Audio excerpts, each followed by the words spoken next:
Hi everyone, Angela here. In this video, I'll show you how to make a bow headband for babies and adults. Make a few of them for different looks.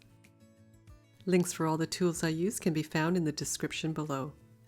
To make this headband, you'll need to use stretchy knit fabric. Here I've got a two-way stretch that stretches across horizontally, but it doesn't stretch vertically. You can also use four-way stretch fabric. This is obviously the right side of the fabric as there isn't any print on the wrong side. If your fabric is plain and you're not sure, just stretch it out and it'll curl to the right side.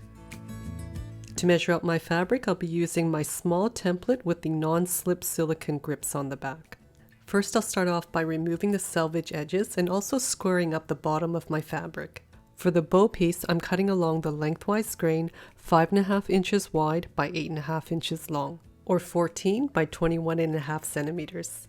For the headband, we'll cut along the width of the fabric. This time I'll draw it out 15.5 inches wide, or 39 centimeters, by 4.5 inches long, or 11.5 centimeters. For an adult, make the width 18.5 inches, or 47 centimeters wide. And I'll be cutting it out with my favorite Kai scissors. If you don't know about them, make sure to put them on your wish list. Match the long edges of the headband together and clip in place if you need to. Fold the bow piece in half, matching the long edges, then fold in half again lengthwise.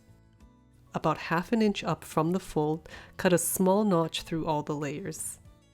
Then open it up and place a pin through the fabric at the notches if you need to. Using a 1/4 inch or 6mm seam allowance, stitch the long edges of the headband together, backtacking at the start and finish. Because we're sewing stretch fabric, you can use a small zigzag stitch or just loosen your tension a bit and stretch your fabric ever so slightly while you're sewing. You may also need to use a ballpoint needle, and you can sew this with your serger or overlocker. Turn it right side out and adjust it so that the seam is down the center of the tube. This is now the back side of the headband. Flip it over and then fold the band in half, bringing the short ends together.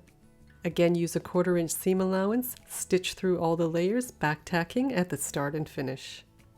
Then turn it so that the seam is on the inside. For the bow, start by backtacking, stitch to the first notch and backtack, skip over to the next notch, backtack, continue sewing, and then backtack at the end. This will leave an opening in the center of the seam.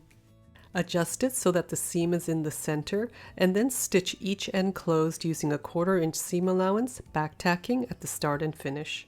Turn it right side out through that center opening, and then use something like a knitting needle to poke out all the corners. With the wrong side of the bow facing up, slip it underneath the seam of the headband. Fold this top end over the headband and squish the pieces to make them a bit narrower. Lift the bottom end of the bow and cross over the center to create a half knot. Try not to twist that bottom end. Before pulling it tight, just check that the seams are underneath on both ends. Once tightened, that knot's going to hide the seam on the headband and the opening of the bow. You can easily sew the band tighter if needed, and you can make extra bows for different looks. Make sure to check out my other videos. Thanks again for watching. Until next time, take care and happy sewing.